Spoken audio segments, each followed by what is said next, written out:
এই ভিডিওতে আমরা নর্টন থিওরেমের আরো কিছু ম্যাথ প্রবলেম দেখব।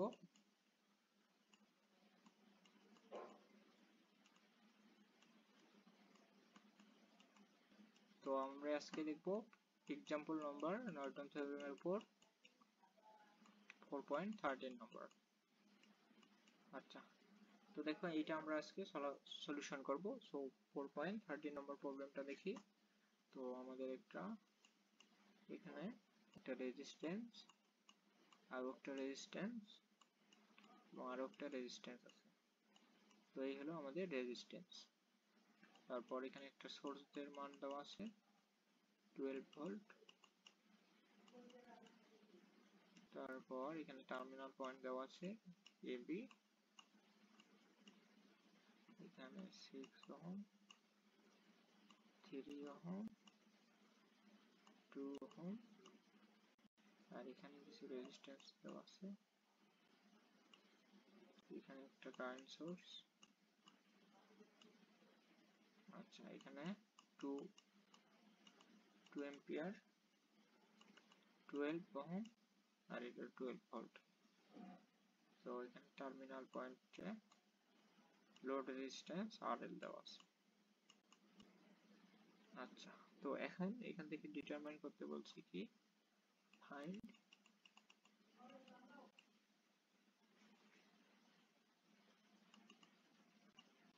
the value of RL, অর্থাৎ RL এর মানটা নির্ণয় করতে হবে এবং ম্যাক্সিমাম সাথে আমাদের কি করতে হবে, Pmax অর্থাৎ ম্যাক্সিমাম পাওয়ারের মানটা ডিটারমাইন করে দিতে হবে। এই হলো আমাদের প্রবলেম। তো দেখো এটাকে আমরা সলিউশন করব। ফার্স্ট অফ অল আমি VTS এর মানটা দেখাবো, রাইট? তো আমি এই ভিডিওতে RTS এর মানটা বের করে দেখাই, নেক্সট ভিডিওতে VTS এর মানটা দেখাবো। তো আজকে আমরা ডিটারমাইন করব RTS। তো RTS বের করার ক্ষেত্রে ফার্স্ট অফ অল আমাদের যে বিষয়টা মনে রাখতে হবে, আমাদের অর্থাৎ ডিপেন্ডেন্ট সোর্সগুলো অর্থাৎ ডিপেন্ডেন্ট এবং ইন্ডিপেন্ডেন্ট সোর্সের দিকে তাকাতে হবে। আমাদের কি এখানে ডিপেন্ডেন্ট সোর্স আছে? নাই, এখানে কোনো ডিপেন্ডেন্ট সোর্স নাই। দ্যাট মিন্স RTS এর ক্ষেত্রে এখানে আমাদের কোনো কি করতে হবে না, কোনো ভোল্টেজ বা কারেন্ট সোর্স অ্যাড করা লাগবে না। তো আমাদের ফার্স্ট কন্ডিশন শেষ। আর সেকেন্ড কন্ডিশন এখানে কি, আমাদের ইন্ডিপেন্ডেন্ট সোর্স আছে কিনা। যদি ইন্ডিপেন্ডেন্ট সোর্স থাকে তাহলে আমরা কি করে দেব, টার্ন অফ করে দেব। তো আমাদের এখানে দুইটা মেইনলি ইন্ডিপেন্ডেন্ট সোর্স আছে, একটা হলো 12 ভোল্টের আর একটা হলো 2 অ্যাম্পিয়ারের একটা সোর্স। সো আমরা কি করব, কারেন্ট সোর্সকে ওপেন করে দেব, ভোল্টেজ সোর্সকে শর্ট করে দেব। এই হলো আমাদের কাজ শেষ। এবং টার্মিনাল পয়েন্ট থেকে আমরা কি করব, ওপেন করে দিয়ে এই প্রান্তে আমরা RTS টা বের করব, রাইট? আচ্ছা, তো এই হলো আমাদের তিনটা কন্ডিশন। তো আমরা এখন কাজ করি, এই এই অংশ অর্থাৎ যেগুলোকে মার্ক করছি এই অংশগুলোকে আমরা টার্ন অফ করে দেব। হ্যাঁ, তো আমরা সার্কিটটা ড্র করি। তাহলে আমাদের কি হবে, রেজিস্ট্যান্স, রেজিস্ট্যান্স, রেজিস্ট্যান্স, তারপর নিচের প্রান্তটা পুরোটাই শর্ট, আর এটা টার্মিনাল ইউ বি, এটা শর্ট, এখানে এটা হলো ওপেন, এটা শেষ। তো এখানে কত কত ছিল, 6, 12, 3, 2 ওহম। আচ্ছা ঠিক আছে, তো এই প্রান্তে আমরা কি করব, RTS।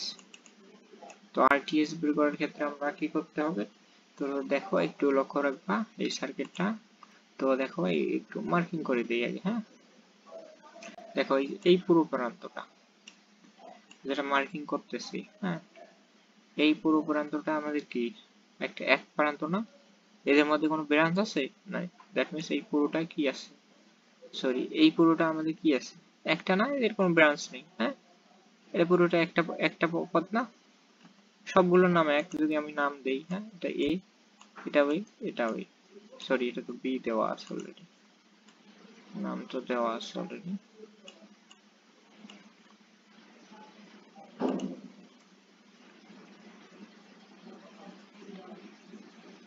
তো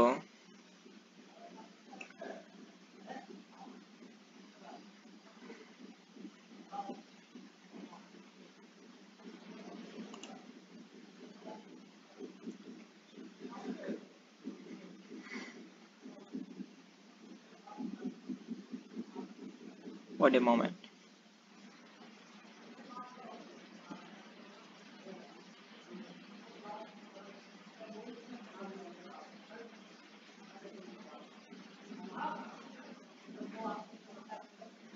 ল্যাপটপটা কয়েকদিন ধরে একটু প্রবলেম করতেছে, মাঝে মাঝে হ্যাং করতেছে প্রচুর, যার কারণে ভিডিওগুলো করতে একটু অসুবিধা হচ্ছে। সো একটু তোমরা এটা একটু স্কিপ করবা, এই পার্টটুকু একটু, যেটুকু একটু। আচ্ছা দেখো এসে গেছে আমাদের।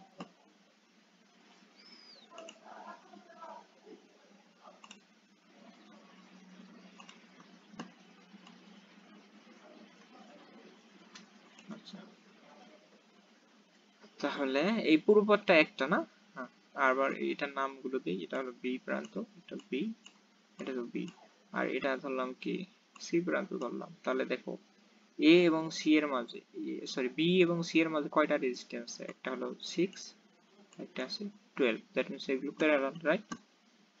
তাহলে কি হবে, টোটাল আরটিএস যদি বের করতে চাই, টোটাল আরটিএস টা কত হবে? 6 প্যারালাল 12, এর সাথে কি আছে, এই দুইটা সিরিজে আছে, রাইট? তো এই প্লাস এটা সিরিজ যোগ করে দেই, 3 প্লাস 2। তো এটা যদি ক্যালকুলেট করি তাহলে এটা কত হবে, গুণফল বাই যোগফল না, রাইট? 6 বারে 6 বার যদি গুণ করি তাহলে 72 হবে, আর যোগ করলে কত হবে, 18 না?